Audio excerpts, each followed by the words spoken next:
దేవుని అతి పరిశుద్ధ నామానికి మహిమ కలుగును గాక. ఓ ఫర్ టుడే వాక్య సందేశాలు ప్రతిరోజు వింటూ వ్యక్తిగతంగా, కుటుంబంగా, ఆత్మీయంగా క్షేమాభివృద్ధి చెందుతున్న మీ అందరికీ మహాదేవుడును మన రక్షకుడును అయిన యేసుక్రీస్తు ప్రభువారి అత్యున్నతమైన నామంలో లైఫ్ చర్చ్ వైజాగ్ నుంచి మీకు శుభములు తెలియపరుస్తున్నాను.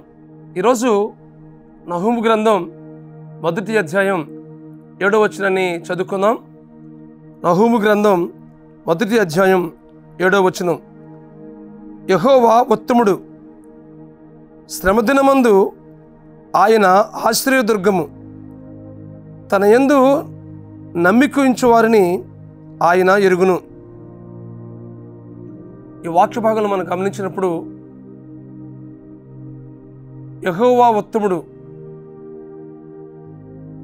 అంత మాత్రమే కాదు, కానీ శ్రమదినమందు ఆయన ఆశ్రయదుర్గము అంటున్నాడు. ఆయన యందు నమ్మికుంచు వారిని ఆయన ఎరుగును అని నహూము భక్తుడు తెలియపరుస్తున్నాడు. దేవుడు మన జీవితాల్లో ఏ కార్యం చేసినా ఘనమైన కార్యాలు, గొప్ప కార్యాలు చేస్తాడు. ఆయన ఉత్తముడు. ఆయన ఉత్తముడు అని చెప్పడానికి మన జీవితంలో ఆయన కార్యాలు అనుభవించినప్పుడు, ఆయనతో సంబంధ బాంధవ్యం కలిగి మనం జీవిస్తున్నప్పుడు మనం ఎలాంటి వాడో మన జీవితంలో ఎరగగలం. అందుకోసమే దేవుని వాక్యం మాట్లాడుతుంది, యెహోవా ఉత్తముడని రుచి చూచి తెలుసుకునుడి అని వాక్యం మాట్లాడుతూ ఉంది. ఆయన ఎలాంటి వాడో, ఆయన కార్యాలు ఎంత గొప్పవో, ఆయన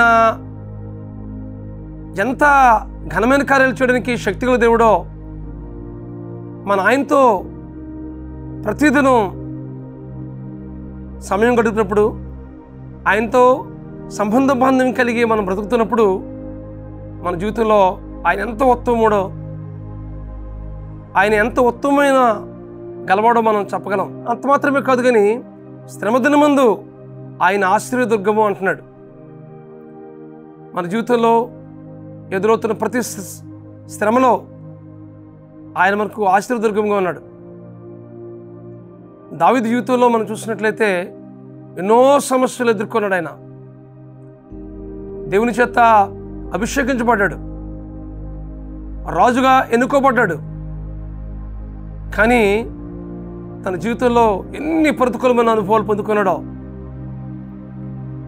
ఆ ప్రతికూలతలన్నింటినీ ఎదుర్కొంటూ, ఆ శ్రమలన్నింటినీ ఓర్చుకుంటూ,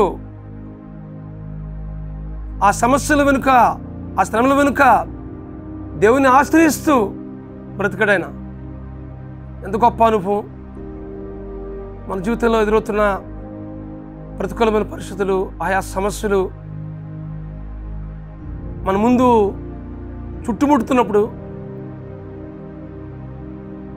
దేవుని ఆశ్రయించి, దేవుని మీద ఆధారపడి, ఆయన మీద ఆనుకుని మనం జీవిస్తున్నప్పుడు ఆయన ఎంత ఉత్తమమైన గలవాడో, ఆయన ఎంత గొప్పవాడో మనం గ్రహించగలం. అయితే ఈ వాక్యం ఉంటుంది మీ జీవితాల్లో, దేవుడు ఉత్తముడు, నేను ఆయనను రుచి చూసి తెలుసుకున్నాను అనే అనుభవం నీకుందా?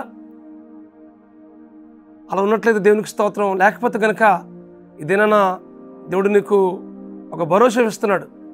ఇదిగో నీకు నేను ఆశ్రయదుర్గముగా ఉండి, నీ శ్రమ దినాల్లో నిన్ను విడిపించడానికి నేను ఇష్టపడుతున్నాను అని దేవుడు ఇదేనా నీతో మాట్లాడుతున్నాడు.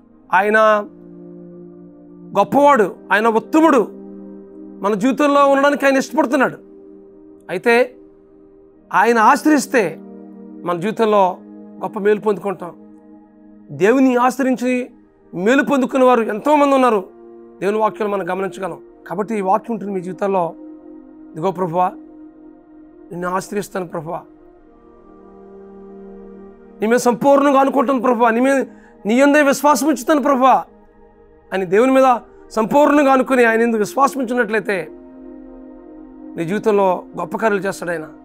ఆయన మీద ఆధారపడినప్పుడు, ఆయన మీద ఆనుకున్నప్పుడు నీ పరిస్థితి ఎలాంటిది వచ్చినప్పటికీ వాటన్నిటి నుంచి విడిపించి నిన్ను సంరక్షించి నిన్ను గొప్ప చేసే దేవుడు. ఈ విషయాన్ని మీరు గమనించవలసిందిగా ప్రేమపూర్వకంగా మీకు మనవి చేస్తున్నాను. నీ జీవితంలో ఎలాంటి సమస్యలు ఎదుర్కొంటున్నావు, ఏ శ్రమల గుండా నువ్వు ప్రయాణం చేస్తున్నావు, వాటన్నిటి నుంచి దేవుడు నిన్ను విడిపించడానికి ఇదేనా ఇష్టపడుతున్నాడు. అయితే ఆయన మీద సంపూర్ణంగా అనుకుందాం, ఆయన మీద పరిపూర్ణంగా విశ్వాసం ఉంచుదాం. అటు కృప పరిశుద్ధాత్మ దేవుడు మీకు అనుగ్రహించి నడిపించును గాక. ప్రార్థన చేసుకుందాం. బ్రహ్మస్వరూపుడా, మహాకృపగల మా తండ్రి, ఇదిగో ప్రభువా, మా ప్రియుల జీవితంలో నీవెంత గొప్పవాడువో, నీవెంత సర్వశక్తి సంపన్నుడువో గ్రహించడానికి మీరు జీవితంలో కార్యాలు జరిగించండి ప్రభువా. శ్రమలు వస్తున్నప్పుడు ప్రభువా మిమ్మల్ని ఆశ్రయించి, సమస్యలు వస్తున్నప్పుడు, శోధనలు వస్తున్నప్పుడు, ప్రతికూలమైన పరిస్థితులు ఎదురవుతున్నప్పుడు సంపూర్ణంగా మీ మీద ఆనుకొని పరిపూర్ణంగా మీ యందు విశ్వాసం ఉంచి వాటన్నిటిని జయించడానికి కావలసిన శక్తిని అనుగ్రహించి నడిపించమని, దావీదుని ఎలాగైతే ప్రభువా సమస్యల్లో శ్రమల్లో విడిపించి జయమిచ్చావో ప్రభువా, అటు రీతిగా మా ప్రియుల జీవితాల్లో మీ కార్యాలు జరిగించి మీరు మహిమ పొందమని మా ప్రభువును, మీ ప్రియకుమారుడును, మా రక్షకుడును అయిన యేసుక్రీస్తు నామములో ప్రార్థించి పెడుకుంటున్నాం మా పరమ తండ్రి. ఆమేన్, ఆమేన్, ఆమేన్. God bless you friends. Have a wonderful day.